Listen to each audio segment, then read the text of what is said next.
আমাদের মাদারীপুর সদর উপজেলার খোয়াজপুর ইউনিয়নের ৬ নং ওয়ার্ডের প্রতিবন্ধী দম্পতি, তারা স্বামী স্ত্রী দুইজনেই প্রতিবন্ধী।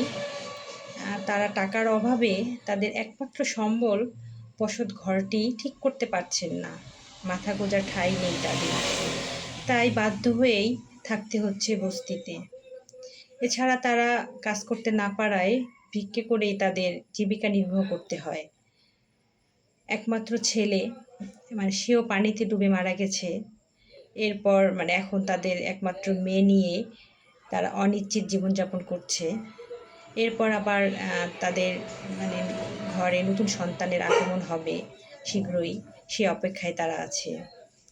এই কারণে প্রতিবন্ধী যে দম্পতি আছে, দেলোয়ার হোসেন এবং শাহিদা বেগম, দুইজনেই খুবই অসহায় হয়ে পড়েছে। কারণ তাদের জরুরিভাবে একটা ঘরের দরকার। ঘরটি তারা কোনোভাবেই দিতে পারছে না, কারণ তাদের কাছে কোনো জমানো টাকা নেই।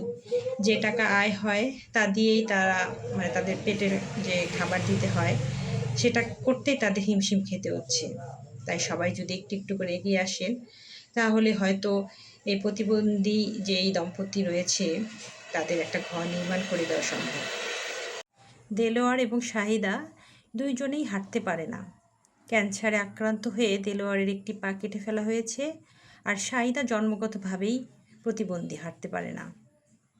তাদের একমাত্র সম্বল ছিল এই পাটখড়ি দিয়ে তৈরি এই ঘরটি। তাও গত 2 বছর আগে ঝড়ের কবলে পড়ে ভেঙে যায়। এরপর তারা আর কোনোভাবেই ঘরটি মেরামত করতে পারছে না। তাই শাহিদার খুব কষ্ট যে নিজের জায়গায়, বাবার বাড়ি থেকে একটু জায়গা দিয়েছে, সেই জায়গায় একটা ঘর তোলার খুব স্বপ্ন, সেটাতে তুলতে পারছে না। এই জন্য এই অসহায় মানুষটির পাশে সবাই দাঁড়ালে একটা ঘর তৈরি করে দেওয়া সম্ভব।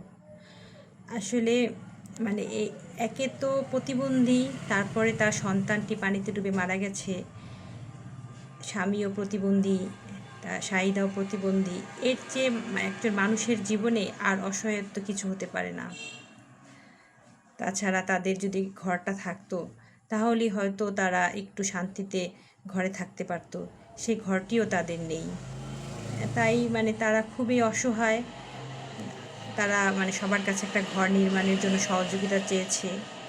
আর সেই ছেলেটিকে নিয়ে তাদের অনেক স্বপ্ন ছিল, ছেলেটি বড় হবে, ছেলেটি তাদের পাশে দাঁড়াবে, কিন্তু এই ছেলেটি পানিতে ডুবে মারা গেছে। এরপরে শাহিদা মানসিকভাবে অনেক ভেঙে পড়ে। তাই আপনারা যদি একটু এগিয়ে আসেন, তাহলে শাহিদাকে একটা ঘর তৈরি করা সম্ভব।